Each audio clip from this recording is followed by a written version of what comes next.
Ian R. Crane, thank you very much for talking to RT here in Brighton. Now, tell me, what is deep geopolitics? Deep geopolitics is looking at the underlying global agenda.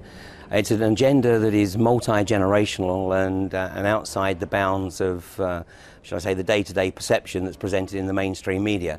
Some people say that what you do is essentially fear-mongering amongst the general population. What's your reaction to that? People will go through fear as they start to realise what's occurring, and they'll also go through anger. But when they actually get through that and they start to see the bigger picture, then it actually is very empowering to be able to actually understand what's going on and see that bigger picture. Middle East, we've seen a wave of revolutions across North Africa and the Middle East. You have things that you call false flag events. Do you think that these revolutions also were false flag events? At this stage of the game, it's very difficult to say. I think that things in the Middle East have been unfolding at a phenomenal rate of knots.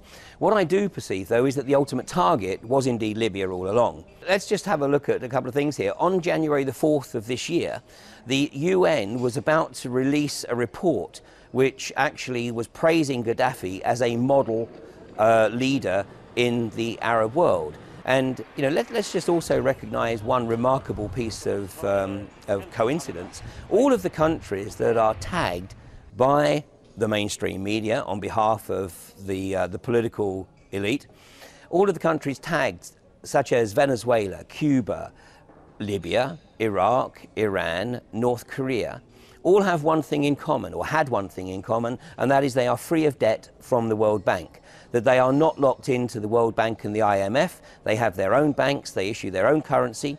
And we also have to recognise the remarkable coincidence between Gaddafi's statement that he was going to start issuing gold dinar and demanding that his oil was purchased in gold.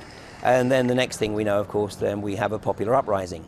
Now, this was brilliant. It was a brilliant strategy, because when Tony Blair and George Bush announced in 2002 that they were planning to launch a regime change event on Iraq, millions of people hit the streets across the Western world.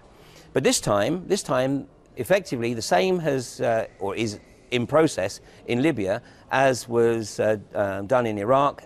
What would that be, 8 years ago, in 2003. And yet this time, because, if you like, the scene was set through other popular uprisings, Libya just seemed to be the next natural part of the process. And then the next natural part of the process, it seems, is Syria now. The EU has just applied sanctions to Syria. What do you see developing in that situation? Well, I think actually what's happening elsewhere, particularly in Syria, is deliberately contrived to take the attention away from Libya. The goal is Libya. The goal is control of not just the oil in Libya. Libya's debt was less than 1 month of its GDP. So it was no debt, that was just working capital. But it's not just the oil, because in addition to supporting his country, I mean, let's understand that, Gaddafi paid a social wage. Every Libyan of working age received the equivalent of $1,000 a month. And it was up to them whether they worked or not. So, Gaddafi was putting money back into the community. All education was free. He was not in debt to the World Bank. I'm not suggesting that everything about Gaddafi was wonderful. I think the appropriate term to describe Gaddafi would be a benevolent despot. But nonetheless, he wouldn't buy into the overtures of the World Bank. He was also spending a significant chunk of the oil revenues on developing the massive ancient underground aquifers. And he developed an incredible engineering network to take the water from these aquifers and effectively turn the northern Sahara Desert, the Libyan Sahara, into arable farmland. So this would potentially not only make Libya even more independent, but also enable it to effectively become a pseudo-superpower, within that region. I have to ask you this question. I'm listening to you talking. Do you consider yourself to be a conspiracy theorist?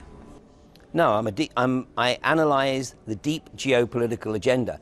In reality, more and more people are starting to realise that the mythology that is put out by the mainstream media is nothing more than a political construct. And of course that's been demonstrated literally in the last few days with the sudden manifestation of a certain birth certificate, which when it appeared on the White House website was immediately identified as being a forgery because it was still in the Photoshop layers.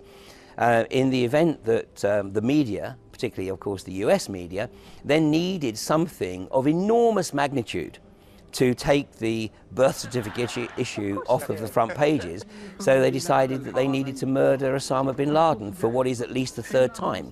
And I don't make that observation lightly, because we have people who are very close to, or were close to the US administration in the immediate aftermath of 9/11, who have stated that Osama bin Laden was dead before the end of 2001. And then, of course, we have the iconic interview between David Frost and Benazir Bhutto in November of 2007, where Benazir Bhutto stated categorically that Omar Sheikh had murdered Osama bin Laden. And David Frost made no comment whatsoever. He let it go completely unquestioned, despite the fact that this was, breaking news, or should have been breaking news. But Benazir Bhutto, of course, unfortunately paid a tragic price for revealing that little gem of information, because 5 weeks after that interview with David Frost, she herself was assassinated. So you're saying that the supposed assassination of Osama bin Laden was in an attempt to cover up the allegations that Obama wasn't born in the United States? It's certainly having that effect, isn't it? And of course now what's happening is that the story is unraveling. It's unraveling rapidly.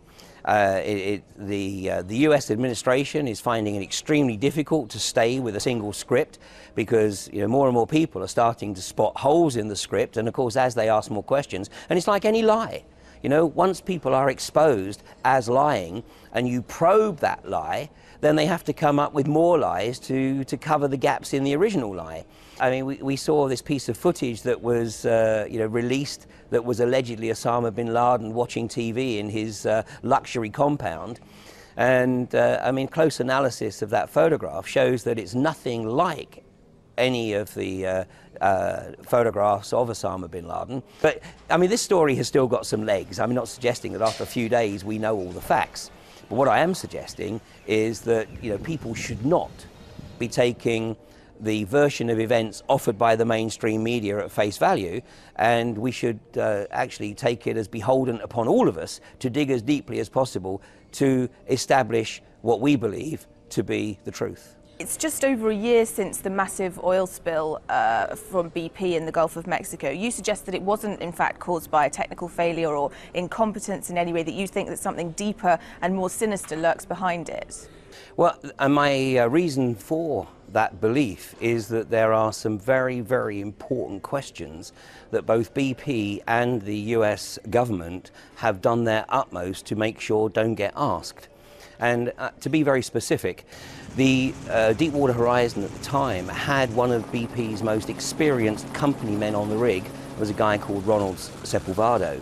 And Sepulvado was taken off the rig supposedly to attend a course in Lafayette, Louisiana. Now, it's remarkable that BP's most experienced company man should be taken off the rig to learn how to use the BOP at the most significant juncture of the drilling operation, i.e. just as the well's about to reach completion.